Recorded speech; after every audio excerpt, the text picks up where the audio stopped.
স্ত্রীর সাথে কেমন আচরণ করতে হবে, ইসলাম কি শিখিয়েছে।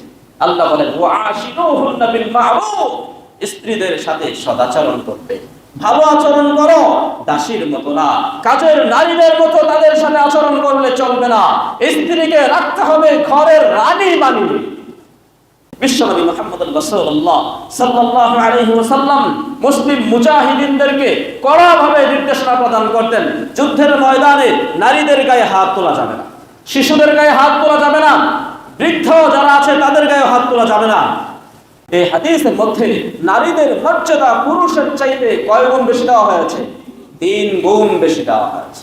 3 গুণ বেশি দেওয়া হয়েছে। যারা আমাদেরকে নারী অধিকার শেখাতে আসে তাদেরকে এগুলো শোনাবে। তোমাদের ধর্মে স্ত্রীর অধিকার কতটুকু? স্বামীর অধিকার বেশি না স্ত্রীর অধিকার বেশি? মায়ের অধিকার বেশি নাকি বাবার অধিকার বেশি? এই কন্যাগুলো কিয়ামতের ময়দানে বাবা আর জাহান্নামের মাঝখানে একটা প্রাচীর হয়ে দাঁড়াবে। বাবাকে জাহান্নামে নেওয়ার জন্য দিবে না, বাবাকে জান্নাতে পৌঁছে দিবে। সুবহানাল্লাহ। হযরত মুসল্লিয়ান কিরাম, মহান আল্লাহ জাল্লা রব্বুল আলামিনের সীমাহীন অনুগ্রহ আর দয়া, যে মহান রব্বুল আলামিন আমাদেরকে সাইয়্যিদুল আইয়াম জুমার দিনে জুমার নামাজ আদায় করার জন্য মসজিদে আসার সুব্যবস্থা করে দিয়েছেন, সেই রব্বে কারীমের দরবারে দিল থেকে শুকরিয়া আদায় করে বলি আলহামদুলিল্লাহ। মেরে মুহতারাম, রাসূল কারীম সাল্লাল্লাহু তাআলা আলাইহি ওয়াসাল্লাম আমাদের জন্য, গোটা বিশ্ব মানবতার জন্য রহমত হয়ে আগমন করেছিলেন। আল্লাহ রাব্বুল আলামিন বলেন, ওয়ামা আরসালনাকা ইল্লা রাহমাতাল লিল আলামিন, হে নবী, আমি গোটা বিশ্ববাসীর জন্য আপনাকে রহমত স্বরূপ প্রেরণ করেছি। সুবহানাল্লাহ। রাসূল কারীম সাল্লাল্লাহু তাআলা আলাইহি ওয়াসাল্লাম এমন একটা সময় এই পৃথিবীর বুকে আগমন করেছিলেন যে সময়কার অবস্থা আমাদের কাছে মোটামুটি কম বেশি জানা আছে। রাসূল কারীম সাল্লাল্লাহু তাআলা আলাইহি ওয়াসাল্লাম দুর্বলদের অধিকার আদায় করার জন্য জীবনের শুরু থেকে শেষ পর্যন্ত মেহনত করে গেছেন। আজকাল আমরা দুর্বলদের পাশে দাঁড়াই, যারা মাজলুম হয় তাদের পাশে আমরা দাঁড়িয়ে যাই। শত শত মানুষ, হাজারো মানুষ কোনো বিপদগ্রস্তের পাশে দাঁড়ায়, দুর্বলের পাশে দাঁড়িয়ে যায়। এখন পরিবেশ অনুকূলে আছে, অনেক সহজ, কিন্তু নবী আলাইহিস সালাতু ওয়াস সালাম এমন একটা সময় দুর্বলদের পক্ষে কথা বলেছেন, যে সময় দুর্বলদের পক্ষে কথা বলার পরিবেশটা ছিল সম্পূর্ণ প্রতিকূল। ওই সময় দুর্বলদের অধিকার প্রতিষ্ঠা তো দূরের কথা, দুর্বলদের পক্ষে সামান্য কথা বলাটা একটা বড় চ্যালেঞ্জ ছিল। নবী আলাইহিস সালাতু ওয়াস সালাম ওই সময় দুর্বলদের পক্ষে কথা বলেছেন। জাহিলি যুগে যারা দুর্বল ছিল, নির্যাতিত, নিষ্পেষিত, নিপীড়িত ছিল, মাজলুম ছিল, তাদের মধ্যে অন্যতম একটা জাতির নাম হলো নারী জাতি। এই নারী জাতি ওই সময় সবচেয়ে বেশি নির্যাতিত ছিল। নারীদের পক্ষে রাসূল কারীম সাল্লাল্লাহু তাআলা আলাইহি ওয়াসাল্লাম তাদের অধিকার আদায়ের লক্ষ্যে তাদের পক্ষে ওই সময় কথা বলেছেন, অধিকার আদায় করেছেন। এমন একটা সময়, যে সময় তাদের পক্ষে কথা বলানো দূরের কথা, তাদের বেঁচে থাকার অধিকারটুকু পর্যন্ত ওই সমাজে ছিল না। রাসূল কারীম সাল্লাল্লাহু আলাইহি ওয়াসাল্লাম তাদের অধিকার আদায়ের জন্য কথা বলেছেন। আল্লাহ রাব্বুল আলামিন কুরআনুল কারীমে বলেন, ওয়া ইদাল মাউউদাতু সুইলাত বিআইয়ি যামবিন কুতিলাত, যে সমাজটা এমন ছিল মানুষ তার আপন কন্যা সন্তানকে জীবন্ত কবরস্থ করত। কোরআনে আসছে যে ওই দিন জিজ্ঞেস করা হবে জীবন্ত প্রথিত কন্যা সন্তানকে, বিআইয়ি যামবিন কুতিলাত, কোন অপরাধে তাকে কবরস্থ করা হয়েছে, হত্যা করা হয়েছে।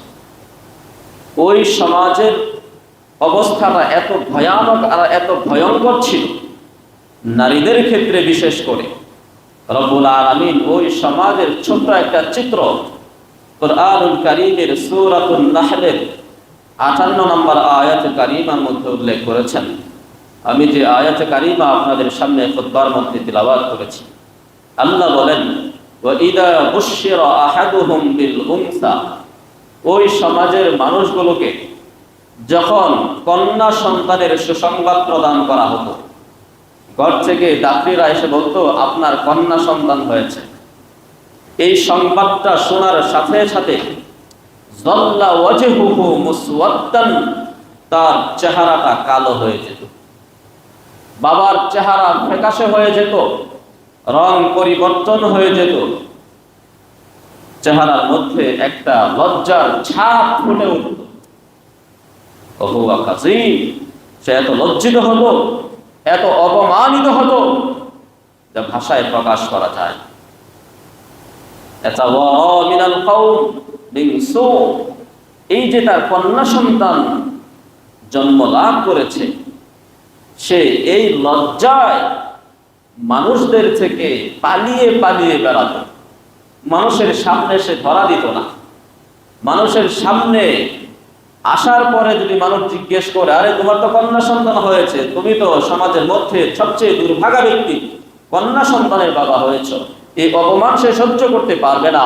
এই কারণে সে এলাকা ছেড়ে দিত, তাদের নিজের আত্মীয় স্বজন পরিচিত যারা আছে তাদের চোখের আড়ালে চলে যেত। ইয়াতাওয়ারা মিনাল কওমি মিন সুই মা বুশশিরা বি আয়ুমসিকুহু আলা হুনিন আম ইয়াদুসসুহু ফিত তারাব, সে টেনশনে পড়ে যেত, চিন্তায় পড়ে যেত যে এই অপমান আর লাঞ্ছনা আর গঞ্জনা নিয়ে বেঁচে থাকবে নাকি জীবন্ত এই কন্যা সন্তানটাকে মাটির নিচে দাফন করে দিবে। আলা সাআ মা ইয়াহকুমুন, আল্লাহ বলেন, আই হায়, এরা যে এই সিদ্ধান্তগুলো নিত, এই যে কন্যা সন্তান হওয়ার কারণে লজ্জায় সে ভেঙে পড়েছে, মেয়েটাকে মাটি দেওয়ার পর্যন্ত মনস্থ করেছে, এটা কতই না খারাপ একটা সিদ্ধান্ত, কতই না মন্দ একটা সিদ্ধান্ত। তো ওই সময়ের পরিস্থিতিটা এমন ছিল। এখন তো নারী জাতিকে তাদেরকে নিয়ে কথা বললে কেউ খারাপ কিছু বলবে না, কারণ নারীদের অধিকার সবাই চায়, সবাই নারীদের পক্ষেই কথা বলে। দেশি আইন এবং ধর্মীয় আইন সবকিছু কিন্তু নারীদের পক্ষেই আছে। তারপরেও নারীরা অধিকার বঞ্চিত, নারীরা তাদের প্রাপ্য অধিকার কিন্তু পাচ্ছে না। মুহতারাম হাজিরিন, রাসূল করিম সাল্লাল্লাহু তাআলা আলাইহি ওয়াসাল্লাম তাদের অধিকার প্রতিষ্ঠা করেছেন। দেখবেন আল্লাহ রাব্বুল আলামিন ওই জাহিলি যুগের বর্ণনা দিয়েছেন। এটা আমাদের এই সমাজেও কিছু কিছু লোক কিন্তু এরকম আছে, কন্যা সন্তান হইলে মনটা একটু খারাপ হয়ে যায়। 2টা কন্যা সন্তান হয়েছে, এইবার বউকে আলটিমেটাম দেয়, যদি মেয়ে সন্তান হয় তাহলে তোর অবস্থা খারাপ। শ্বশুর বাড়ির লোকজন পুত্রবধূর উপর খেপে যায়। এমন আছে গ্রাম দেশে কিছু কিছু এরকম ঘটনা ঘটে। 3টা কন্যা হয়েছে, 4টা কন্যা হয়েছে, এইবার স্বামী আর স্ত্রীকে ভালোবাসে না, ভালো নজরে দেখে না। তো কি একটাকে বিয়ে করলাম, শুধু মেয়েই দিচ্ছি। মেয়ে দেওয়া আর ছেলে দেওয়া এই দায়িত্ব কি মহিলা? কার দায়িত্ব? আল্লাহর দায়িত্ব। আল্লাহ বলেন, ইয়াহাবু লিমান ইয়াশাউ ইনাসাউ ওয়া ইয়াহাবু লিমান ইয়াশাউ যুকুর, আমি যাকে চাই পুত্র সন্তান দান করি, যাকে চাই কন্যা সন্তান দান করি, যাকে চাই কোনো কিছুই দেই না, বন্ধা করে রাখি। এই পুরুষটা যে রাগ করে, রাগ তো হওয়ার দরকার ছিল মহিলার, পুরুষের উপরে। সন্তান তো আসে পুরুষের বীর্য থেকে। তোমার মেরুদণ্ডে কেমন, তোমার থেকেই তো আসে। দোষ থাকলে তোমার আছে, মহিলার তো কোনো দোষ নাই, কারোই দোষ নাই। দেওয়ার মালিককে আল্লাহ, পুত্র আল্লাহ দেন, কন্যাও আল্লাহ দেন। সন্তান মানেই নিয়ামত। এই নিয়ামত পাওয়ার পরে যারা শুকরিয়া আদায় করে, আল্লাহ পাক রব্বুল আলামিন ওই শুকরিয়া আদায় করার কারণে ছেলে হোক আর মেয়ে হোক, মেয়ে হইলেও এটাকে আল্লাহ পাক তার জন্য বড় একটা সম্পদ হিসেবে গড়ে দিলেন। এমনকি পুত্রদের চাইতে মেয়েদের সুসংবাদ বেশি। মেয়েরা হলো বাবার জন্য জান্নাতে যাওয়ার কারণ। সুবহানাল্লাহ। প্রিয় ভাইরা আমার, আল্লাহ রাব্বুল আলামিন এই নারী জাতিকে, যাদের অবস্থান ছিল মাটির নিচে, বেঁচে থাকার অধিকারটুকু পর্যন্ত ছিল না, সেই নারীদের সম্মান দিতে দিতে এই ফরশ থেকে আরশ পর্যন্ত উঠিয়েছে। কুরআনুল কারীমে আল্লাহ রাব্বুল আলামিন নারীদের জন্য আলাদা একটা পূর্ণাঙ্গ সূরা নাযিল করেছেন, যেই সূরার নাম দেওয়া হয়েছে সূরাতুন নিসা, মানে মহিলাদের সূরা। সূরাতুন নিসা, সূরাতুর রিজাল পুরুষদের সূরা, এই নামে কিন্তু কোনো সূরা নাই। সূরাতুন নিসা মহিলাদের সূরা, এই নামে একটা পূর্ণাঙ্গ সূরা। ছোট সূরা না, কুরআনুল কারীমের সর্ববৃহৎ সূরা সমূহের অন্যতম একটা সূরা সূরাতুন নিসা। এছাড়াও কুরআনুল কারীমে পুরুষদের নামে যে রকম সূরা আছে ব্যক্তির নামে, সূরাত ইব্রাহিম, সূরাত ইউসুফ, সূরাত ইউনুস, ঠিক তেমনি ভাবে ব্যক্তি মেয়েদের নামেও সূরা আছে, সূরাত মারইয়াম। আছে না কোরআনে? আছে। শুধু তাই না, মহিলাদের বিধিবিধানকে আলাদাভাবে বর্ণনা করার জন্য রব্বুল আলামিন তাদের জন্য আরো স্বতন্ত্র দুটি সূরা নাযিল করছেন। একটা সূরার নাম হলো সূরাতুত তালাক, আরেকটি সূরার নাম হলো সূরাতুত তাহরিম। যেই দুটি সূরার মধ্যে শুধুমাত্র নারীদের বিধিবিধান বর্ণনা করা হয়েছে, কিন্তু শুধুমাত্র পুরুষদের বিধিবিধান বর্ণনা করার জন্য আলাদা কোনো সূরা কুরআনুল কারীমে নেই। এতে কি বোঝা যায়? নারীদের মর্যাদা কম না বেশি? নারীদের মর্যাদা বেশি। প্রিয় ভাইরা আমার, এই আলোচনাটা আজকে এই জন্য করছি, বিশ্বনবী মুহাম্মদুর রাসূলুল্লাহ সাল্লাল্লাহু আলাইহি ওয়াসাল্লামের কি অবদান আছে নারী অধিকার প্রতিষ্ঠার ক্ষেত্রে। আজকে তো ইসলামকে দোষারোপ করা হয়, বিশ্বনবী মুহাম্মদুর রাসূলুল্লাহকে দোষারোপ করা হয়। সারা পৃথিবীর মধ্যে ইসলাম বিদ্বেষীরা এই প্রপাগান্ডা চালায়, নারী অধিকারের নামে আপনার আমার মাকে, বোনকে রাস্তায় নামানোর উপায় তারা করছে। আর আমাদের মা বোনেরাও কিছু কিছু না বুঝে ইসলাম সম্পর্কে তাদের ধারণা না থাকার কারণে তাদের স্লোগানে নিজেরাও স্লোগান দেয়।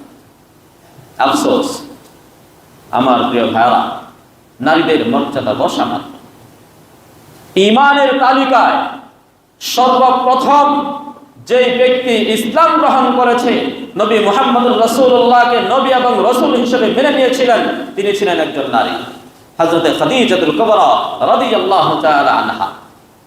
রাসূল কারীম সাল্লাল্লাহু আলাইহি ওয়াসাল্লাম বলেন, খাদিজা আমানাত বি হিনামা কাফারা বিয়ান নাস। খাদিজা আমার উপর ওই সময় ঈমান এনেছে যখন तमाम জাহানের तमाम মানুষগুলো আমার নাফরমানি করেছে, আমার কুফরি করেছে, আমাকে অস্বীকার করেছে। ওই সময় খাদিজা আমার উপর ঈমান এনেছে। ওয়াসাদ্দাকাতনি হিনামা কাযাবানি আন-নাস, আর সে ওই সময় আমাকে সত্যবাদী বলে বিশ্বাস করেছে, সত্যায়ন করেছে, যখন সমগ্র জগতের সমগ্র মানুষ আমাকে মিথ্যা প্রতিপন্ন করেছে। তো ঈমানের তালিকায় এক নাম্বার হলো নারীরা। ইসলামের জন্য জীবন দেওয়ার তালিকায়, শহীদদের তালিকায়ও প্রথম যে ব্যক্তির নাম, তিনি হলেন একজন নারী। কি নাম? হযরতে সুমাইয়া রাদিয়াল্লাহু তাআলা আনহা, যাকে আবু জাহেল হত্যা করেছিল, ইসলামের প্রথম শহীদ। প্রিয় ভাইরা আমার, বড় বড় চারজন সাহাবী, খোলাফায়ে রাশিদিন আবু বকর, উমর, উসমান, আলী রাদিয়াল্লাহু তাআলা আনহুম আজমাইন, এই বড় বড় চারজন সাহাবীর মধ্যে দুইজন, হযরত আবু বকর, হযরত আলী, ওনারা সরাসরি নবীজির হাতে ইসলাম গ্রহণ করেছেন। বাকি আর দুইজনকে আমরা পেয়েছি মহিলাদের মাধ্যমে। উমর ফারুক রাদিয়াল্লাহু তাআলা আনহুকে আমরা পেয়েছি তার বোন ফাতেমার মাধ্যমে, ইতিহাস আপনারা জানেন। হযরত ওসমান ইবনে আফফান রাদিয়াল্লাহু তাআলা আনহুকে পেয়েছি তার ফুফুর মাধ্যমে। ওই কারণে তারা ইসলাম গ্রহণ করেছে, মহিলাদের মাধ্যমে তারা এসেছে ইসলামের সুশীতল ছায়াতলে। প্রিয় ভাইরা আমার, মহিলাদের মত প্রকাশের স্বাধীনতা, ভোট প্রদানের স্বাধীনতা, বিবাহ শাদীর ক্ষেত্রে তাদের মতের অগ্রাধিকার, এই সব কিছুর স্বাধীনতা আর অধিকার আজ থেকে ১৫০০ বছর আগে বিশ্বনবী মুহাম্মদুর রাসূলুল্লাহ সাল্লাল্লাহু তাআলা আলাইহি ওয়াসাল্লাম তাদেরকে দিয়ে গেছেন। মহিলাদের মত, মহিলাদের পরামর্শকে রাসূল সাল্লাল্লাহু তাআলা আলাইহি ওয়াসাল্লাম প্রাধান্য দিয়েছেন। হুদায়বিয়ার সন্ধির সময় রাসূল করিম সাল্লাল্লাহু আলাইহি ওয়াসাল্লাম হযরত উম্মে সালামা রাদিয়াল্লাহু তাআলা আনহার সাথে পরামর্শ করেছিলেন। পরামর্শ করে কাজ করার ফলে একটা গুরুত্বপূর্ণ সিদ্ধান্ত নেওয়ার ফলে একটা ভালো ফলাফল এসেছিল। মহিলার মাধ্যমে, মহিলার কাছ থেকে তিনি সিদ্ধান্ত নিয়েছিলেন। হযরত ওমর ফারুক জালিলুল কদর একজন সাহাবী, আমিরুল মুমিনিন, ইসলামের দ্বিতীয় খলিফা, মসজিদে নববীতে দাঁড়িয়ে ভাষণ দিচ্ছেন। পুরুষরা অভিযোগ করেছে, ইয়া আমিরুল মুমিনিন, মহিলাদেরকে বড় একটা অঙ্ক মোহর প্রদান করে আমাদের বিয়ে করতে হয়, এতে অনেক সাহাবী বিয়ে করতে পারছে না, কষ্ট হয়ে যায়, আপনি মোহরের পরিমাণটা একটু কমায় দেন, মহিলারা যেন আগ্রহী হয়, আমরাও যেন একটু সুন্দর করে বিয়ে করতে পারি। ওমর ফারুক রাদিয়াল্লাহু তাআলা আনহু মোহরের পরিমাণ কমায় দিয়েছেন। মহিলারা উপস্থিত ছিলেন। এক মহিলা দাঁড়ায় গেলেন, ইয়া আমিরুল মুমিনিন, না, আপনি এটা করতে পারেন না। যেখানে আল্লাহ রাব্বুল আলামিন মহিলাদের মোহরের ক্ষেত্রে কোনো সীমারেখা টেনে দেন নাই, সেখানে আপনি মোহরের ক্ষেত্রে সীমারেখা টানতে পারেন না। ওমর রাদিয়াল্লাহু তাআলা আনহুর হুঁশ ফিরে এসেছে, বলে কি হ্যাঁ, কথা তো সঠিক। সাথে সাথে তিনি এই মহিলার কথাকে প্রাধান্য দিয়ে বললেন, আসাবাতিল মারআ ওয়া আখতা উমর, ও আমার মুসল্লি ভাইরা শুনেন, এই মহিলা সঠিক কথা বলেছে, আমি উমর ভুল করেছি। মহিলার মতামতকে এইভাবে প্রাধান্য দিয়েছে। আর ইসলাম ধর্মের মানুষকে, আমাদের মুসলমান ভাইদেরকে, বোনদেরকে নারীর স্বাধীনতা শেখাতে আসে পশ্চিমা বিশ্বের ইহুদি খ্রিস্টানেরা। আমার প্রিয় ভাইয়ারা, রাসূল করিম সাল্লাল্লাহু তাআলা আলাইহি ওয়াসাল্লাম এবং স্বয়ং রব্বুল আলামিন নারী এবং পুরুষের মধ্যে একান্ত, নারীদের একান্ত যে বিষয়গুলো আছে সেগুলো ছাড়া কোনো ভেদাভেদ আর কোনো বৈষম্য তৈরি করেন নাই। তাদের মধ্যে আর পুরুষদের মধ্যে কোনো বৈষম্য রাখেন নাই, কোনো ব্যবধান রাখেন নাই, একান্ত গোপনীয় বিষয়গুলো ছাড়া, একান্ত বিষয়গুলো ছাড়া। কুরআনুল কারীমে ৯১ জায়গায় আল্লাহ রাব্বুল আলামিন ইয়া আইয়ুহাল্লাযীনা আমানু বলে ঈমানদারদেরকে সম্বোধন করেছেন। ইয়া আইয়ুহাল্লাযীনা আমানু, হে ঈমানদারেরা, ৯১ জায়গায়। কুরআনুল কারীমের ১৮ জায়গায় আল্লাহ তাআলা ইয়া আইয়ুহান নাস বলে পুরা মানব জাতিকে সম্বোধন করেছেন। ইয়া আইয়ুহান নাস, হে মানব জাতি, সম্বোধন করেছেন।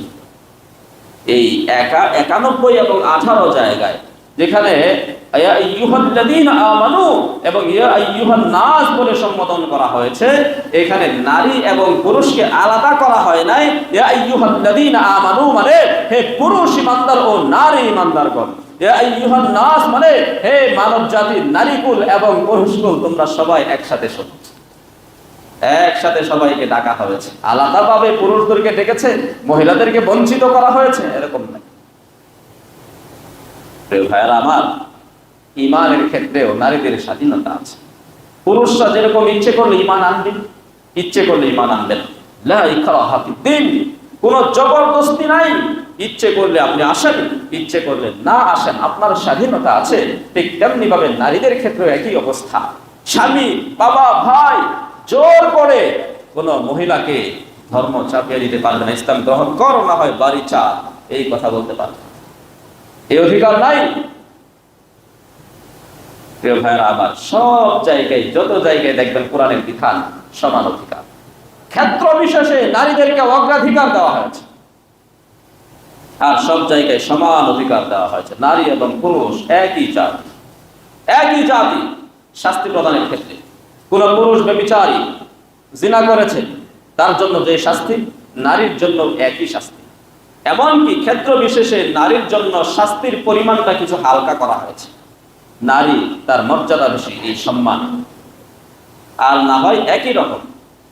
প্রিয় ভাইয়েরা আমার, নারীর মর্যাদা এত বেশি, রাসূল করিম সাল্লাল্লাহু তাআলা আলাইহি ওয়াসাল্লাম বলেছেন, কোন ব্যক্তি যদি কোন নারীর অধিকার আদায় করার জন্য, ইজ্জত আবরু হেফাজত করার জন্য রক্ত দেয়, জীবন দেয়, তাহলে তার জীবনটা শাহাদাতের মর্যাদায় ভূষিত হবে।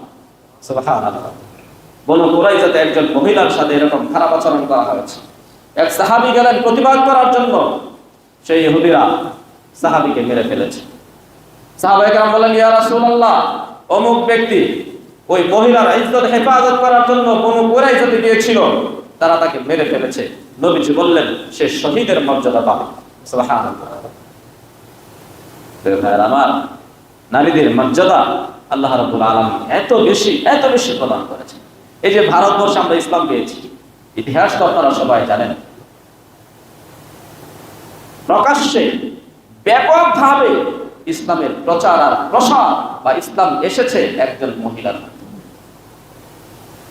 হজ কাফেলার মধ্যে একজন নারী ছিল, হজ করতে যাচ্ছিল। সিন্ধু অঞ্চলে যখন পৌঁছে, সেখানে সেই নারীর ইজ্জতের উপর হানা দেওয়া হয়েছে, ইজ্জত লঙ্ঘন করা হয়েছে। এই সংবাদ যখন তৎকালীন খলিফা হাজ্জাজ বিন ইউসুফের কাছে গেল, হাজ্জাজ বিন ইউসুফ রাগে ক্ষোভে তার আপন ভ্রাতুষ্পুত্র মুহাম্মদ বিন কাসিম আস-সাকাফি রাহিমাহুল্লাহ, যার বয়স ছিল মাত্র 17 বছর, তাকে সিন্ধু অভিযান পরিচালনা করার জন্য পাঠানো হয়েছিল। তিনি এসে সিন্ধু অভিযান পরিচালনা করেন এবং সিন্ধু অঞ্চল বিজয় করে নিয়েছেন। তখন থেকে ব্যাপকভাবে ইসলামের প্রচার আর প্রসারই ভারতবর্ষে হতে শুরু করেছে। সব কিছুর পিছনে নারীদের অবদান আছে। ইসলাম এটাকে স্বীকার করে, স্বীকৃতি দেয়। আমার প্রিয় ভাইরা, এর ভিন্ন অবস্থা যারা আমাদেরকে নারীর অধিকার শিখাতে আসে, যারা বলে ইসলাম নারীদেরকে ঠকিয়েছে, ইসলামের নবী নারীদের উপর অত্যাচার করেছে, জুলুম করেছে, নাউজুবিল্লাহ, এদের ধর্মে নারীদের অবস্থা কি আপনারা জানেন? মোটামুটি কম বেশি সবারই জানা আছে। আমি ছোট্ট করে যদি একটু হালকা বলতে চাই, তাহলে দেখবেন বড় বড় ধর্ম, হিন্দু ধর্ম, বৌদ্ধ ধর্ম, খ্রিস্ট ধর্ম, দেখেন হিন্দু ধর্মে বলা হয়েছে, হিন্দু ধর্মের অনেক ধর্মীয় গ্রন্থ আছে, অনেক ধর্মীয়, আমাদের মতো একটা না, অনেক ধর্মীয় গ্রন্থ আছে। তন্মধ্যে অন্যতম প্রধান একটা ধর্মীয় গ্রন্থের নাম হলো বেদ। বেদ 4 প্রকার: ঋগ্বেদ, সামবেদ, যজুর্বেদ, অথর্ববেদ। ঋগ্বেদের মধ্যে আছে যে নারীর স্বভাবতই নারী, তারা হলো, নারীদের কোনো শক্তি নাই, এদের কোনো কর্তৃত্ব নাই, এরা কর্তৃত্বহীন এবং এরা বাবার সম্পত্তির কোন রকম কোনো ভাগ পাবে না। এটা তাদের ঋগ্বেদের মধ্যে রয়েছে। তাদের ধর্মীয় গ্রন্থের মধ্যে আসছে, কোন নারী যদি বিধবা হয়ে যায়, স্বামী মারা গেছে, এই নারী জীবনে আর কোনোদিন কোন পুরুষকে বিয়ে করতে পারবে না, সে এভাবেই তার বাকি জীবনটা কাটাইতে হবে। এবং হিন্দু ধর্মের ধর্মীয় রীতি হলো বিবাহের সময় স্বামীকে অর্থাৎ জামাইকে, বর পক্ষকে যৌতুক দিতে হবে বাধ্যতামূলকভাবে। এটা বাধ্যতামূলক দিতেই হবে। আরো আছে যে নারীদের সাথে স্থায়ী কোনো বন্ধুত্ব হতে পারে না। নারীদের হৃদয় হচ্ছে হায়েনাদের মতো।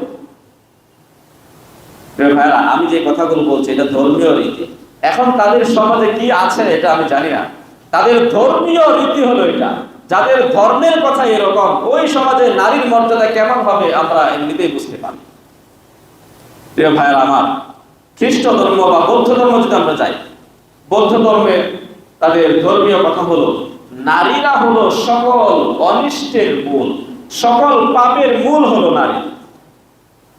তাদের ধর্মীয় কিতাবে আছে পুরুষের কাজ হচ্ছে বিরামহীন ভাবে শিক্ষা দীক্ষা গ্রহণ করবে, আর নারীরা বাড়ির কাজ করবে, স্বামীর দেখাশোনা করবে।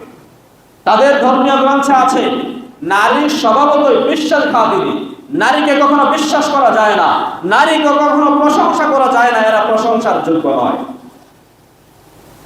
খ্রিস্ট ধর্মের দিকে যদি আমরা তাকাই, তাদের ধর্মীয় গ্রন্থে একই কথা, বাবার যদি পুত্র সন্তান থাকে, পুত্র সন্তান থাকা অবস্থায় কন্যা কোনোভাবেই বাবার রেখে যাওয়া সম্পত্তিতে ওয়ারিস পাবে না, মেরাজ পাবে না। এটা তাদের ধর্মীয় গ্রন্থে আছে। তাদের কাছে আরো আছে নারী হলো শয়তানের শক্তি, অজগর সাপের মতো রক্ত পিপাসু, পাপের বিষ ওই নারীদের মধ্যে নিহিত। অর্থাৎ নারীদেরকে মানুষই মনে করা হয় না, নারীদেরকে মানুষই মনে করা হয় না। এই সকল মানুষ আমাদের কাছে এসে নারীদের অধিকার আদায়ের নামে আপনার আমার মাকে বোনকে রাস্তায় নামানো পায় না। যে ইসলাম নাকি নারীদেরকে ঠকিয়েছে, ইসলাম নারীদেরকে ঠকিয়েছে। হায় হায়, ইসলাম নারীদেরকে কি দিয়েছে? এই প্রশ্ন তো করাই যাবে না, বরং প্রশ্ন করতে হবে ইসলাম নারীদেরকে কি দিয়েছে সেটা না, ইসলাম নারীদেরকে কি দেয়নি সেটা বলে। ইসলাম নারীদেরকে সব দিয়েছে, দেয়নি কি এমন কোনো কিছু যদি থাকে তাহলে আনো, দেখো তোমাদের দাবি ঠিক না বেঠিক। প্রিয় ভাইরা আমার, নারীদেরকে আমরা 3 ভাগে ভাগ করতে পারি। নারী কখনো কন্যা, নারী কখনো স্ত্রী, নারী কখনো মা। এই 3 অবস্থাতেই নারী হলো পুরুষের জন্য জান্নাতে যাওয়ার কারণ। সুবহানাল্লাহ। নারী জান্নাতে যাওয়ার কারণ, নারী যখন কন্যা তখন জান্নাতে যাওয়ার কারণ কেমনে? আল্লাহর নবী বলেন, মান কানাত লাহু সালাসু বানাতিন, যে ব্যক্তির 3টা কন্যা সন্তান আছে, ফাআদ্দাবাহুন্না ওয়া আল্লামাহুন্না, এরপরে এই 3 কন্যা সন্তানকে বাবা সঠিকভাবে শিক্ষা প্রদান করেছে, আদব শিখিয়েছে, ও যাওয়াজাহুন্না, এবং ভালো একটা ছেলে দেখে বিবাহ শাদী দিয়েছে, কুন্না লাহু হিজাবাম মিনান নার, এই কন্যাগুলো কিয়ামতের ময়দানে বাবা আর জাহান্নামের মাঝখানে একটা প্রাচীর হয়ে দাঁড়াবে, বাবাকে জাহান্নামে নেওয়ার জন্য দিবে না, বাবাকে জান্নাতে পৌঁছে দিবে। সুবহানাল্লাহ। কন্যা বাবার জন্য জান্নাত। যার 2টা কন্যা সন্তান আছে, নবীজি বলেন 2টা জান্নাত, যার একটা আছে একটা জান্নাত। কন্যা মানেই হলো জান্নাত, কন্যা মানে হলো জান্নাত। নবীজি বলেন, মান আলা জারিয়াতাইন, যে ব্যক্তি 2টা কন্যা সন্তানকে লালন পালন করলো, 2টা কন্যা সন্তানের জিম্মাদারি গ্রহণ করলো, ভালো করে শিক্ষা দিল, ভালো পাত্র দেখে পাত্রস্থ করলো, দাখালতুল জান্নাতা আনা ওয়া হুয়া কাহাতাইন, আমি এবং ওই কন্যা সন্তানের বাবা জান্নাতে এমন ভাবে পাশাপাশি থাকবো। সুবহানাল্লাহ। এই যে 2 আঙ্গুল এভাবে দেখায় নবীজি বলছেন এইভাবে কাহাতাইন, এরকম পাশাপাশি আমি এবং ওই কন্যা সন্তানের বাবা জান্নাতে একসাথে থাকবো। সুবহানাল্লাহ। কন্যা সন্তান মানেই হলো বাবার জন্য জান্নাত। কন্যা কখনো স্ত্রী, মেয়েরা কখনো স্ত্রী। স্ত্রীর সাথে কেমন আচরণ করতে হবে ইসলাম কি শিখিয়েছে? আল্লাহ বলেন, ওয়াশিরুহুন্না বিল মা'রুফ, স্ত্রীদের সাথে সদাচরণ করবে, ভালো আচরণ করো, দাসীর মতো না, কাজের নারীদের মতো তাদের সাথে আচরণ করলে চলবে না। স্ত্রীকে রাখতে হবে ঘরের রানী বানিয়ে, কাজের মহিলা বানিয়ে না। এই শিক্ষা ইসলাম আমাদেরকে দিয়েছে। বিশ্বনবী মুহাম্মদুর রাসূলুল্লাহ স্ত্রীদের অধিকার প্রতিষ্ঠায় তার ভূমিকা কি, একটা মাত্র হাদিস আমি আপনাদের সামনে পেশ করলে বিষয়টা ক্লিয়ার হয়ে যাবে। এক সাহাবী আসছেন রাসূলের কাছে, এসে বললেন, ইয়া রাসূলুল্লাহ, মান আহাক্কু বিহুসনি সাহাবাতি, আমি আমার এই দুনিয়ার মধ্যে সবচেয়ে ভালো আচরণটা কার সাথে করব? আমার কাছ থেকে ভালো আচরণ পাওয়ার হকদার সবচেয়ে বেশি কে? নবীজি বললেন, উম্মুকা, তোমার মা। সাহাবী আবার বললেন, সুম্মা মান ইয়া রাসূলুল্লাহ, তারপরে কার সাথে ভালো আচরণ করব? নবীজি বললেন, উম্মুকা, তোমার মা। সাহাবী আবার বললেন, সুম্মা মান ইয়া রাসূলুল্লাহ, এরপর কার সাথে? নবীজি বললেন, উম্মুকা, তোমার মা। কয়বার বলা হলো? 3 বার, মায়ের কথা 3 বার। এরপরে সাহাবী আবার জিজ্ঞেস করলেন, সুম্মা মান ইয়া রাসূলুল্লাহ, এরপরে কার সাথে ভালো আচরণ করব? নবীজি বললেন, আবুকা, তোমার বাবা। 4 নম্বরে বাবার কথা খেয়াল করবেন। প্রথম 1 নম্বরে মা, 2 নম্বরে মা, 3 নম্বরে মা, মানে হলো প্রথম পুরস্কারও মাকে দেওয়া হলো, দ্বিতীয় পুরস্কারও মাকে দেওয়া হলো, 3 নম্বর পুরস্কারটাও মাকেই দেওয়া হলো। বাবাকে দেওয়া হলো একটা সান্ত্বনা পুরস্কার, বাবাকে দেওয়া হলো সান্ত্বনা পুরস্কার, 4 নম্বর পুরস্কার। এই হাদিসের মধ্যে নারীদের মর্যাদা পুরুষের চাইতে কয় গুণ বেশি দেওয়া হয়েছে? 3 গুণ বেশি দেওয়া হয়েছে। 3 গুণ বেশি দেওয়া হয়েছে। যারা আমাদেরকে নারী অধিকার শেখাতে আসে তাদেরকে এগুলো শোনাবে যে তোমাদের ধর্মে স্ত্রীর অধিকার কতটুকু, স্বামীর অধিকার বেশি না স্ত্রীর অধিকার বেশি? মায়ের অধিকার বেশি নাকি বাবার অধিকার বেশি? এ ভাইয়ের আমার, এ হলো মা। নারী যখন মা তখন তার এই অধিকার। মা বাবার চাইতে 3 গুণ বেশি মর্যাদা সম্পন্ন।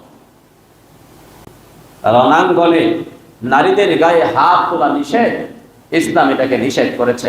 বিশ্বনবী মুহাম্মদ রাসূলুল্লাহ সাল্লাল্লাহু আলাইহি ওয়াসাল্লাম মুসলিম মুজাহিদিনদেরকে কড়াভাবে নির্দেশনা প্রদান করতেন, যুদ্ধের ময়দানে নারীদের গায়ে হাত তোলা যাবে না, শিশুদের গায়ে হাত তোলা যাবে না, বৃদ্ধ যারা আছে তাদের গায়ে হাত তোলা যাবে না, যাদেরকে জোর করে আনা হয়েছে এমন যদি জানা যায় তাদের গায়ে হাত তোলা হবে না। নারী অধিকার দেখেন ইসলাম নারীদেরকে কি পরিমাণ মর্যাদা দিচ্ছে। আমার প্রিয় ভাইরা,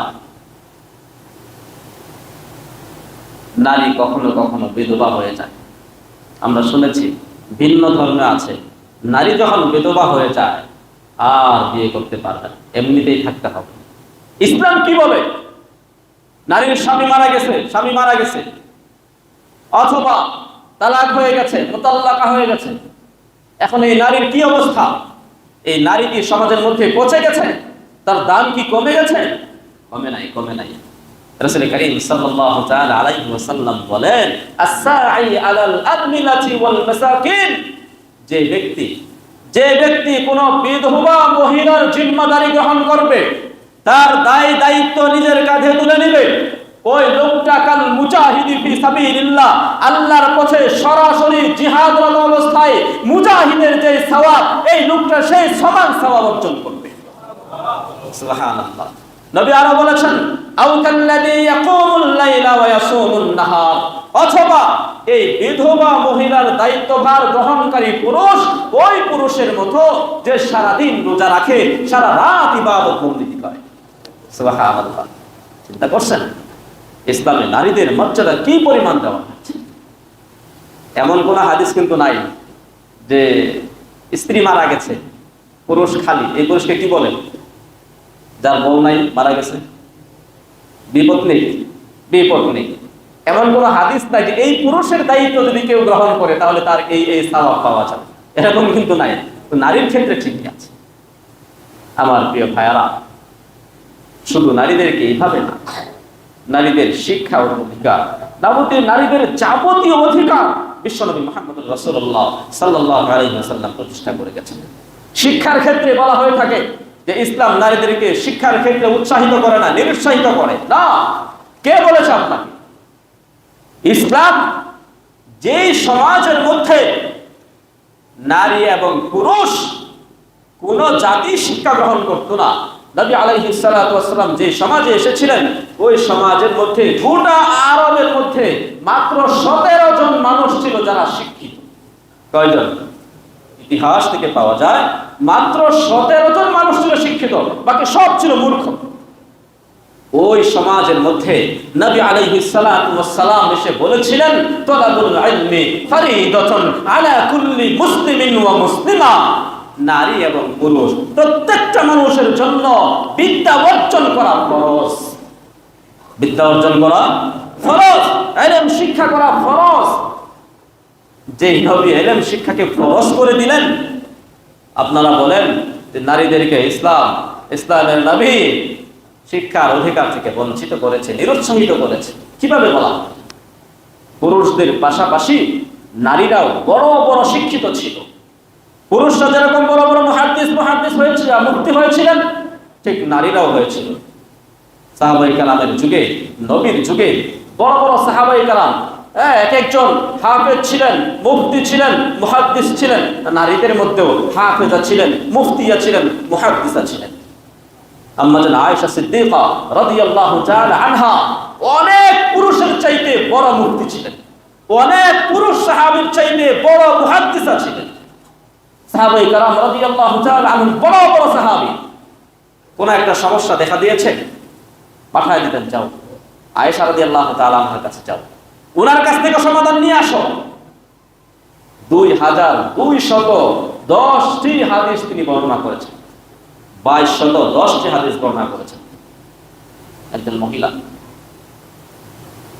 বিভিন্ন ইতিহাসের গ্রন্থে আসছে, ইতিহাসের গ্রন্থে পাওয়া যায় 700-র চেয়ে বেশি, 7 শতাধিক নারী মুহাদ্দিসার নাম পাওয়া যায় যারা নবী এবং সাহাবায়ে কেরাম রাদিয়াল্লাহু তাআলা আনহুম আজমাইনদের থেকে সরাসরি হাদিস বয়ান করেছেন। আল্লামা ইবনে আসাকির রাহিমাহুল্লাহ বলেন, নারী মুহাদ্দিসারা পুরুষ মুহাদ্দিসিনদের চাইতে বেশি শক্তিশালী ছিল। যারা হাদিস নিয়ে গবেষণা করেন, রিজাল নিয়ে গবেষণা করেন, তারা বলেছেন যে পুরুষেরা অনেক ক্ষেত্রে দেখা গেছে মিথ্যা হাদিস বলেছে, মাউদু হাদিস বয়ান করেছে, কিন্তু এমন কোন নারী পাওয়া যায় নাই, এমন কোন নারী মুহাদ্দিসা নাই যারা মিথ্যা হাদিস বয়ান করেছে। ভাইয়েরা আমার, নবীজির যুগে নারীরা চিকিৎসকও হয়েছে, চিকিৎসা বিদ্যা পর্যন্ত অর্জন করেছে। যুদ্ধের ময়দানে ওই সকল নারীদেরকে নিয়ে যাওয়া হতো, যুদ্ধে আহত মুজাহিদদের সেবা শুশ্রূষা করার জন্য, চিকিৎসা করার জন্য। আর আজকে বলা হয় ইসলাম নারীদেরকে শিক্ষার অধিকার থেকে বঞ্চিত করে রাখা হয়েছে। আমার প্রিয় ভাইরা, আম্মা জান আয়েশা সিদ্দিকা রাদিয়াল্লাহু তাআলা আনহা বলেন, قالت نعم النساء نساء الانصار, আনসারী মহিলারা সবচেয়ে ভালো মহিলা, কারণ লাম ইয়াকুন ইয়ামনাহুন্নাল হায়া আই ইয়াতাফাক্কাহনা বিদ্দীন। এই মহিলারা দ্বীন শিক্ষার ক্ষেত্রে, বিদ্যা অর্জনের ক্ষেত্রে লজ্জা এদের প্রতিবন্ধক হয় না। অর্থাৎ এরা এত বেশি লজ্জা পায় না দ্বীন শিক্ষার ক্ষেত্রে। বিদ্যা অর্জনের ক্ষেত্রে যখন যা প্রয়োজন তখন তারা তা শিখে নেয় এবং শেখার জন্য আগ্রহ প্রকাশ করে। নবী আলাইহিস সালাতু ওয়াস সালাম পুরুষদেরকে শিক্ষা দিতেন, সরাসরি সামনে বসিয়ে। নারীরা আসতো একদিন, ইয়া রাসূলুল্লাহ, পুরুষরা তো আমাদের চাইতে বেশি শিখে ফেলতেছে, তাদের সামনে আপনি বয়ান করেন, তাদেরকে আপনি বিভিন্ন বিষয় শিক্ষা দেন, আমাদের জন্য একটা দিন বরাদ্দ দেন, আমরাও শিখতে চাই। নবীজি বললেন, হ্যাঁ, তোমরা অমুক অমুক দিন অমুক অমুক জায়গায় একত্রিত হবে, আমি সরাসরি তোমাদেরকে শিক্ষা প্রদান করব। সুবহানাল্লাহ। শিক্ষার ক্ষেত্রে মহানবী সাল্লাল্লাহু তাআলা আলাইহি ওয়াসাল্লাম এইভাবে অবদান রেখেছেন। আর ওই যে মেয়েদের যে হাদিসগুলো বললাম, নবী বলেছেন যার 3টা কন্যা সন্তান আছে, এবং শুধু কন্যা সন্তান হইলেই সে জান্নাত পেয়ে যাবে না, মাঝখানে শর্ত আছে 3টা। 1 নাম্বার শর্ত ছিল আল্লামাহুন্না, সুশিক্ষায় শিক্ষিত করেছে। সুশিক্ষায় শিক্ষিত, এখান থেকে বোঝা যায় নারীদের শিক্ষার গুরুত্ব কতটুকু দেওয়া হয়েছে, নারী শিক্ষার ক্ষেত্রে কি পরিমাণ গুরুত্ব ইসলাম দিয়েছে। আমার প্রিয় ভাইরা, এই জন্যে যারা এই কথা বলে যে ইসলাম নারীদেরকে ঠকিয়েছে, শিক্ষার অধিকার থেকে বঞ্চিত হয়েছে, এদেরকে উচিত জবাব দিতে পারবেন তো? ইনশাআল্লাহ দিতে হবে।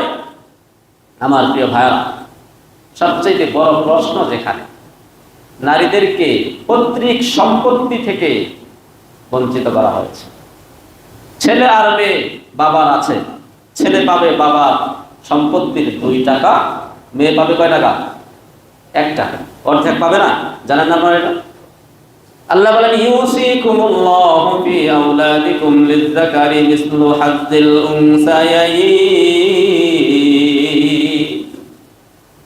ছেলে আর মেয়ে 2 জন আছে, ছেলে পাবে ডবল, মেয়ে পাবে অর্ধেক। এটা ইসলামের বিধান, আল্লাহর বিধান। বাবার সম্পত্তির 3 ভাগ করে 2 ভাগ পাবে ছেলে, 1 ভাগ পাবে মেয়ে। এটা হলো ইসলামের বিধান। আর এইখানে বড় একটা প্রশ্ন পশ্চিমা বিশ্বের, যে এই যে দেখো ইসলাম নারীদেরকে কিভাবে ঠকিয়েছে। একই বাবার সন্তান, মেয়ে এবং ছেলে, সে ছেলে হওয়ার কারণে ডবল পেয়ে যাচ্ছে, তুমি মেয়ে হওয়ার কারণে অর্ধেক পাচ্ছ। এই বুঝটা সহজেই তারা বুঝে যায়, কিন্তু এটা হলো একটা হাস্যকর বিষয়। কি বিষয়? হাস্যকর বিষয়। প্রিয় ভাইয়ারা আমার, কোরআন হাদিস যদি আমি বাদও দেই, কোরআন হাদিসের যুক্তি বাদ দিয়ে সরাসরি আমি আপনাদেরকে বলি, একটা ছেলে সে জন্ম থেকে প্রাপ্ত বয়সে উপনীত হওয়া পর্যন্ত, অর্থাৎ বালেগ হওয়ার আগ পর্যন্ত, বালেগ হওয়া পর্যন্ত তার দায়িত্ব সম্পূর্ণভাবে বাবার উপর বর্তায়। বাবা তার দায়িত্বশীল, অর্থাৎ অর্থনৈতিক যত সাপোর্ট আছে বাবা তাকে প্রাপ্ত বয়সে উপনীত হওয়া পর্যন্ত দান করবে, দিবে, পড়াশোনা করাবে, আর যা যা লাগে সব কিছু বাবার জিম্মায় বাবা গ্রহণ করবে। কিন্তু ছেলেটা যখন প্রাপ্ত বয়স উপনীত হয়ে যাবে, বালেগ হয়ে যাবে, তখন কিন্তু বাবার জিম্মাদারিটা আর এটা নাই। ছেলে বাবাকে চাপ দিতে পারবে না, আমাকে মোটরসাইকেল কিনে দাও, আমাকে সাইকেল দাও, আমি ভার্সিটিতে পড়ছি, আমাকে পড়াশোনার খরচ দাও। বাবাকে চাপ দিতে পারবে না, বরং উল্টা বাবা এটা বলতে পারবে যে বাবা আমার যতটুকু দেওয়ার দায়িত্ব ছিল আমি সেটা দিয়েছি, এখন তুমি কামাই করো, কামাই করে পড়াশোনা করো। এই কথা বাবা বলতে পারবে। এই যে ছেলের কামাই করা শুরু হয়ে গেল, এরপর বিয়ে শাদী করবে। বিয়ে শাদীর সময় বিয়ে করাবে কি? বাবার টাকা দিয়ে না, বাবা তো দেয়, মুসলমানরা তো দেয়, বাবারা তো দেয়। এটা ছেলেদের উপরে ইহসান করা হয়। যারা ছেলে আছেন, যুবক আছেন, শুনেন, আপনার বাবা আপনার উপরে ইহসান করছেন, দয়া করছেন। এই ঋণ আপনি কোনোদিন শোধ করতে পারবেন না, এই ঋণ আপনি কোনোদিন শোধ করতে পারবেন না। আপনার বাবা যদি এখন আপনাকে খরচা দেওয়া বন্ধ করে দেয়, এর জন্য আল্লাহর কাছে তার জবাবদিহিতার কাঠগড়ায় দাঁড়াতে হবে না। তো একটা সন্তান এখন বিয়ে করবে, বিয়ের যাবতীয় খরচ তার নিজের উপর, নিজে কামাই করে তারপরে বিয়ে করবে। মেয়েকে 2 লাখ টাকা, 1.5 লাখ টাকা, 5 লাখ টাকা মহর দিতে হবে, বাবা দিবে না। যে বিয়ে করবে তার উপর ফরজ দায়িত্ব মহর দেওয়া, সে মহর দিবে। বাবা মা আছেন, বাবা মার ঘরে বাজার সদাই এনে দেওয়ার দায়িত্ব এই সন্তানের, বাবা মার খেদমত করার দায়িত্ব এই সন্তানের। বিয়ে শাদীর পরে শ্বশুর বাড়িতে যাবে, মিষ্টি নিয়ে যেতে হবে না? মিষ্টির প্যাকেটটা কে কিনে দেয়? বাবা, বাবা না মেয়ে? কেউ কিনবে না, তাকেই কিনতে হবে। ছেলে এই যাবতীয় খরচ তাকে বহন করতে হবে। বিয়ে শাদীর পরেই 1 বছর, 2 বছর, 3 বছর পরে তো বাচ্চা কাচ্চা হবে, ওই বাচ্চা কাচ্চার দায়িত্ব এখন তার কাছে চলে আসে। আমার প্রিয় ভাইয়েরা, পক্ষান্তরে একটা কন্যা সন্তান জন্ম থেকে মৃত্যু পর্যন্ত তার উপরে অর্থনৈতিক কোনো দায়িত্ব ইসলাম চাপিয়ে দেয়নি। জন্ম থেকে মৃত্যু পর্যন্ত তার অর্থনৈতিক দায়িত্ব পুরুষের কাঁধে থাকবে। জন্ম থেকে শুরু করে বিবাহ দেওয়া পর্যন্ত বাবার দায়িত্ব, যা লাগবে সব দিতে হবে। প্রাপ্ত বয়স উপনীত হওয়ার পরে এই কথা বলতে পারবে না যে আমি আর তোকে পড়াশোনা করাইতে পারবো না, টাকা পয়সা দিতে পারবো না, বাবা এই কথা বলতে পারবে না। বরং বিবাহ শাদীর ক্ষেত্রে যা খরচ আছে ওইটাও বাবাকেই বহন করতে হবে। বিয়ের পরে সব দায়িত্ব চলে যাবে স্বামীর কাছে, ওই সময় স্বামীও দিবে, বাবাও কিন্তু দেওয়া বন্ধ করে না, বাবাও দেয়। বিয়েতে হয়েছে, বিয়ের সময় মহরও পাইছে কিন্তু 2 লাখ, একটা এক্সাম্পল, 2 লাখ মহর পাইছে। এই যে তার কোনো খরচ নাই। এরপরে বৃদ্ধা হয়ে গেছে, এইবার দায়িত্ব চলে আসছে সন্তানের উপরে। সন্তান এই মায়ের দেখাশোনা করবে, এটা তার উপর ফরজ দায়িত্ব, নফল দায়িত্ব না, ফরজ দায়িত্ব। ফরজ দায়িত্ব সন্তানের তার মায়ের খেদমত করা, মায়ের অর্থনৈতিক ব্যয়ভার বহন করা, এটা সন্তানের দায়িত্ব। তো যেই সন্তানের কোনো খরচ নাই, সব দায়িত্ব পুরুষের কাঁধে, ওই সন্তানকে অর্ধেক সম্পদ দিল। একটু উদাহরণ দিলে বুঝবেন। মনে করেন ছেলেকে 2 টাকা দেওয়া হলো আর মেয়েকে তো 1 টাকা, এটাই তো ইসলামের বিধান।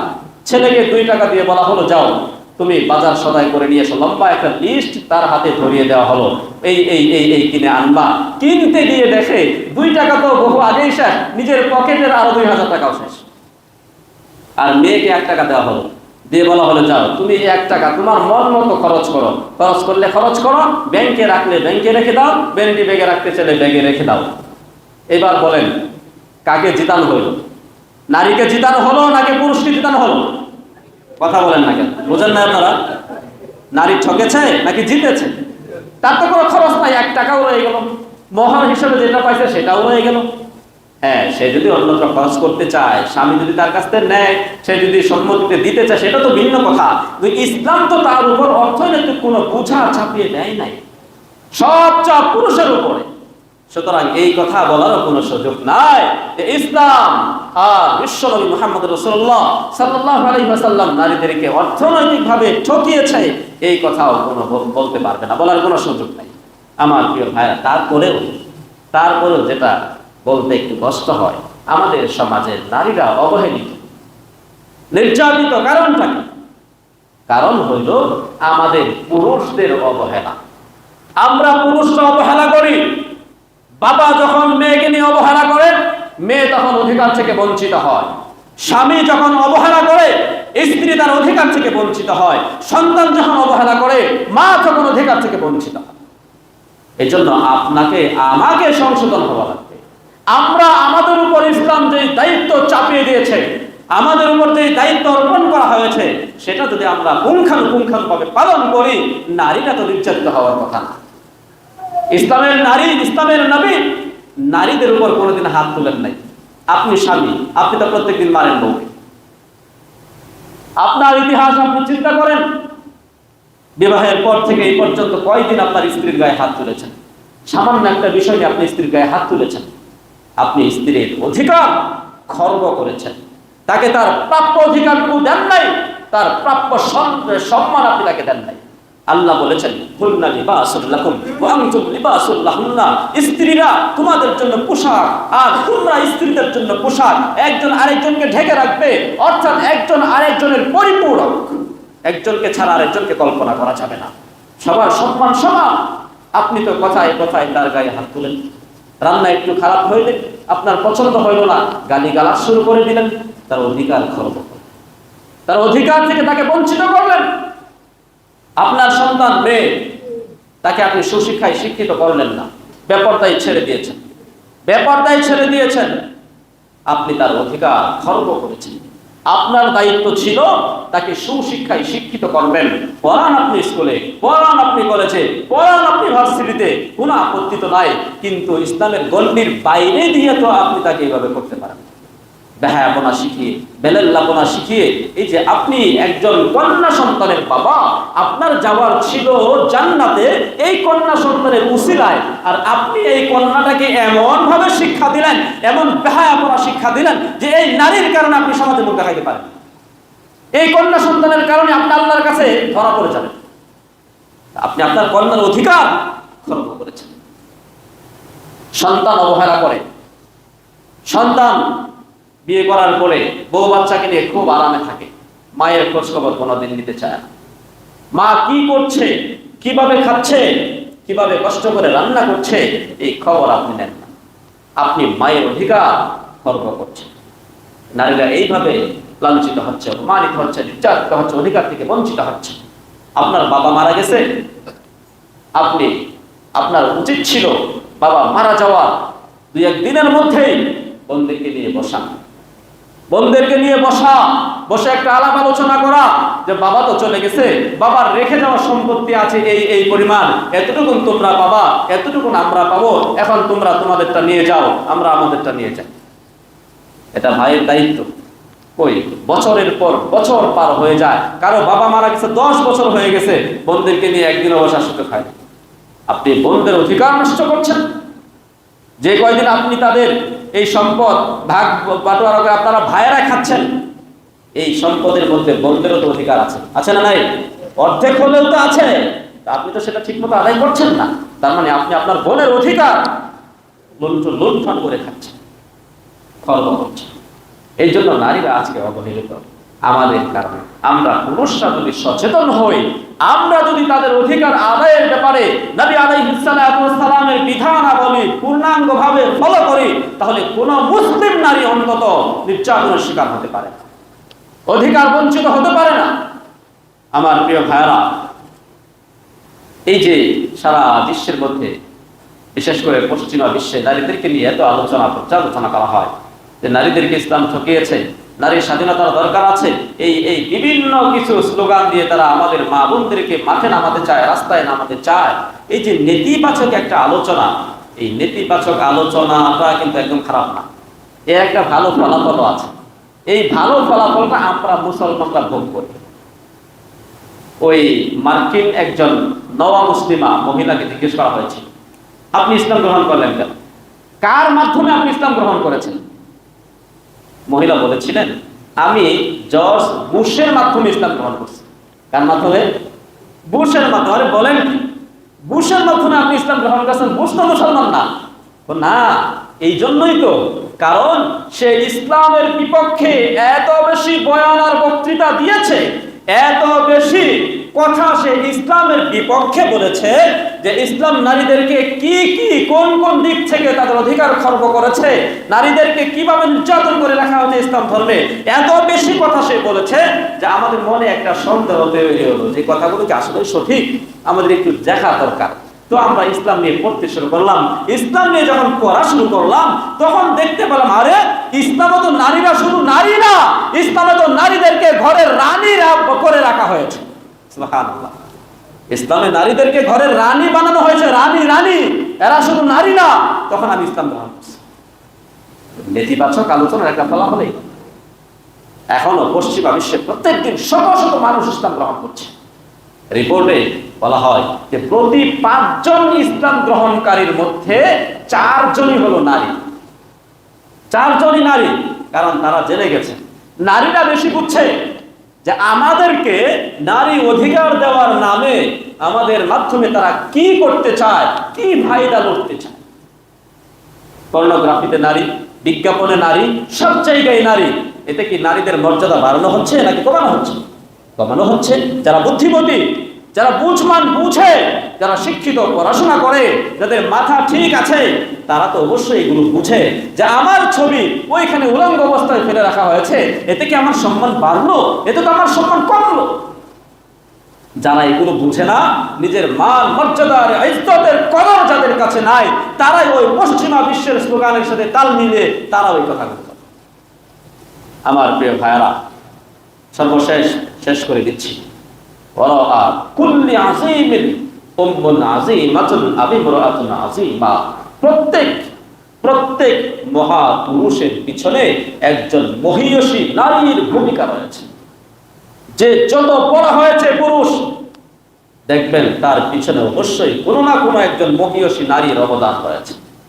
এক কবি বলেছেন, আন নিসাউ নিসফুল উম্মাহ ওয়াল তালিদান নিসফাল আখার। মহিলারা তো জাতিগতভাবে অর্ধেক, পুরুষ আর মহিলা এই দুইটা জাতি, তো জাতিগতভাবে তারা অর্ধেক, আর বাকি অর্ধেক তো তারাই জন্ম দেয়। পুরুষ যারা বাকি অর্ধেক, তাদেরকে জন্ম দেয় কি? মহিলারাই তো জন্ম দেয়। সুতরাং আন নিসাউ উম্মাতুন বিআকমালিহা, নারীরাই হলো পূর্ণাঙ্গ জাতি। সুতরাং নারীদের মর্যাদা, নারীদের ইজ্জত, নারীদের কদর, এটা আমাদের করতে হবে। সর্বশেষ যে হাদিসগুলো আমি শেষ করতে চাই, সেই ঐতিহাসিক হাদিস একটু আগেও বলেছি, আবারও শেষ করছি সেই হাদিসের মাধ্যমে। যে হাদিসটা রাসূল করিম সাল্লাল্লাহু তাআলা আলাইহি ওয়াসাল্লাম বিদায় হজ্জের ঐতিহাসিক ভাষণে, বিদায় হজের ঐতিহাসিক ভাষণের একটা অংশ বানিয়েছিলেন। যে বিদায় হজের ভাষণে লক্ষ সোয়া লক্ষ সাহাবায়ে কেরামের উপস্থিতিতে তিনি হাদিস বলেছিলেন। তিনি বলেছিলেন, ও আমার সাহাবায়ে কেরাম, তোমরা যারা এখানে উপস্থিত আছো আমার কথাগুলো মানবে, যারা উপস্থিত নাই কিয়ামত পর্যন্ত যারা আসবে তাদের কাছে আমার এই বাণীগুলো পৌঁছে দিবে। আমি সর্বশেষ নসিহত তোমাদেরকে করছি, ইস্তাউসু বিন নিসাই খায়রা, আমার কাছ থেকে তোমরা নারীদের সাথে ভালো আচরণ করার ওসিয়ত গ্রহণ করো। আমি তোমাদেরকে ওসিয়ত করছি, তোমরা নারীদের সাথে ভালো আচরণ করবে, তাদের সাথে খারাপ আচরণ করবে না। আল্লাহ রাব্বুল আলামিন আমাদেরকে নবী আলাইহিস সালাতু ওয়াস সালামের এই কথাটা মেনে নারীদের যথাযথ অধিকার আদায় করার তৌফিক দান করেন। আমিন। ওয়া আখিরু দাওয়ানা আলহামদুলিল্লাহি রাব্বিল আলামিন। যারা সুন্নাত পড়ে নাই তারা সুন্নাত পড়ে।